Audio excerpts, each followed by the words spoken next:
Hackney and maybe Islington have been buildings for similar length of time, but before that there wasn't really anything, and other smaller boroughs or more local boroughs are only just starting building again. So it maybe wasn't an option before, but now it certainly is. And I think the more that local authorities can connect to their own schools teams and kind of go out and let people know what opportunities are available, set up their own work experience programmes. There's a fantastic initiative with Future of London where they have young people doing 6 and 9 month placements with a whole range of different development organisations from local authorities, private sector, housing associations, get a range of skills and often end up moving into the field in a permanent role after it. Hello and welcome to 1.5 million new homes by local government challenge sponsored by Loft. So the mission is to get 1.5 million new homes built, and the key delivery arm to achieving that mission is local government, either as the planning authority or in joint venture with the private sector or directly delivering new homes by the public sector. So I'm coming to a different council every month to ask what works and what needs to change to enable councils to get more homes built. And today I'm in the London Borough of Camden. So I'm here today with Zohra Chiheb from London Borough of Camden and Tom Conlon from Loft. Zohra, one of the big problems that we face in trying to get 1.5 million new homes built is the lack of skills, resource, capacity. So how does that manifest in your team in Camden? What's the skills gap like? We've got a couple of vacancies at the moment that we're out to recruit for. I think we really sometimes struggle to get enough applicants for the roles that we put out. And sometimes it's maybe a bit tricky because we expect people to have quite a range, certainly at the more senior roles, quite a range of skills from sort of technical to being good with people, to being able to do community engagement, through to kind of financial appraisals and things. So it can be a kind of blend of skills across a number of different fields, and I think people feel like, I'm maybe really good at that one and less confident on this one, but I think I'd still encourage people to apply because we train our staff up when they get here, and if you're fantastic at community engagement, then you can learn about other things when you get here, and that's part of what being part of the team's about. And do you get the sense that people with that sort of real breadth of skills just don't exist, that you have to help them learn those things, or do they exist but they're doing something else? I think it depends on, so people moving in from an aligned sector, such as architects or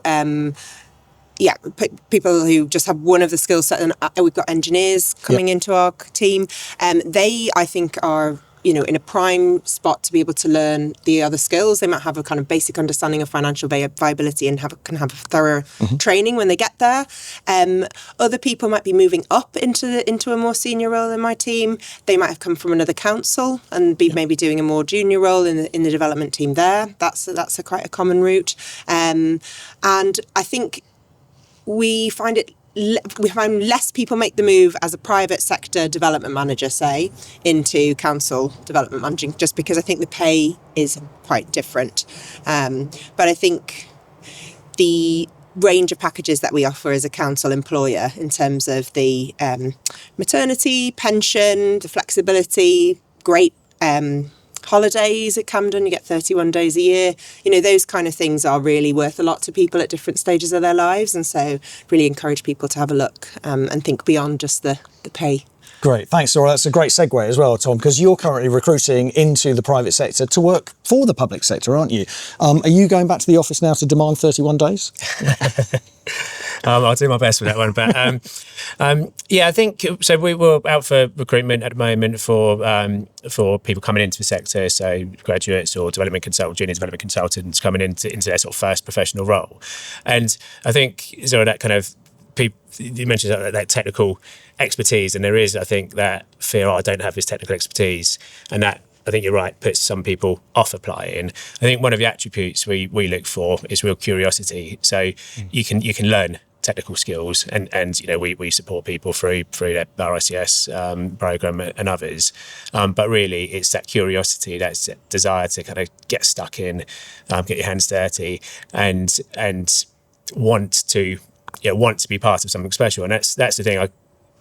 we always say about development, it is a special role. There aren't many roles where you can stand on a site like we are today and be able to look back with real pride on the work that local authorities have delivered and people involved in those projects have delivered.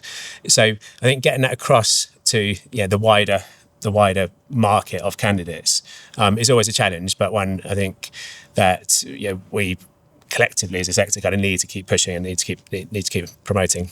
Can we dig a bit into your background? Because you were a teacher at one time. So with that experience, can you talk a little bit about why public sector housing delivery just isn't a career path? I didn't hear about it when I was at school. You didn't hear about it when you were at school, or I presume it wasn't on your radar either. No. Why is that? Yeah, and you're right. So I started actually as a history teacher going back quite a number of years now, But yes, it wasn't something that the students that I was teaching, I was able to kind of talk to them about because I had no knowledge of it myself. So I don't really know why it's not. There's not as much publicity as there might be. Perhaps there's the other sectors, marketing, media. They all sound more attractive. But when you get into it, I can't help but think, this is such a fantastic sector. For that tangibility of outcomes. So I think there are things. At almost national level, I think the sector could be doing to promote careers in development. There was an example, I think, in tunnelling, where I think it was in Ilford. They created a sort of national tunnelling centre to support things like Crossrail and HS2 or 3 and the Elizabeth line. And I've got in my mind that we could do something comparable in development, a kind of putting a lot of money into something that really promotes careers in the sector in the same way that they did with tunnelling. So, of course, Zohra, the government recently announced the launch of some construction skills hubs, which is aiming to increase the capacity of the construction industry. What would you like to see done to increase the capacity of the public sector housing delivery? Well, I think something like that could be a fantastic idea. I think getting the word out there into schools and things is a really important part of this as well. I think to probably say, councils weren't building homes when I was at school. So that's probably why we didn't hear anything about it. SIP's been going for about 15 years. That's the programme that I work in at Camden Council. That's the Community Investment Programme? That's right. And I think, Hackney and maybe Islington have been building for similar length of time. But before that, there wasn't really anything. And other smaller boroughs or more local boroughs are only just starting building again. So it maybe wasn't an option before, but now it certainly is. And I think the more that local authorities can connect to their own schools teams and kind of go out and let people know what opportunities are available, set up their own work experience programmes. There's a fantastic initiative with Future of London where they have young people doing 6 and 9 month placements with a whole range of different development organisations from local authorities, private sector, housing associations, get a range of skills and often end up moving into the field in a permanent role after it. So, Tom, what's going to happen if we don't do these things, if we don't increase the capacity of public sector housing delivery? Yeah, well, I think if we don't get people into the sector, then the first thing we'll do is actually go backwards. Over the next 5 years, I think there's about 50,000 people due to retire from asset management roles, maybe 20,000 from development roles. So we've got to get an awful lot of new people into roles just really to stand still. So then to be delivering 1.5 million homes, there's really got to be kind of that turbocharged recruitment drive across all sectors, across planning, across construction, across development, to ensure we've got the resources. Because without that, we can have other parts of the puzzle, we can have funding, we can have sites, but without the people to deliver, then it's going to be a real challenge to deliver the homes that are needed. Thanks, Tom. Zohra, can we get 1.5 million homes built if we're not recruiting massively more development expertise into the public sector? I don't think so. I think the real issue with having so many vacant roles, there's vacant roles. In my team, you mentioned asset, they have huge numbers of vacant roles over in that team.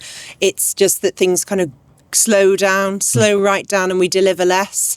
And it's also more expensive because where we are trying to fill the gaps, we're sort of short-term needs and it's very expensive. But, bringing people into the system, investing them, training them up in the technical skills, that's really where we've got to focus our efforts. Thanks very much, Zohra Chiheb and Tom Conlon, for your contributions to getting 1.5 million new homes built. That's it from super sunny London Borough of Camden and 1.5 million new homes, the local government challenge sponsored by Loft. The season's over, we'll be moving on to another council next month. But in the meantime, if you like what you've seen from Camden, then do hit like and subscribe. We'd be really grateful and we'll look forward to seeing you next time. Thanks for watching.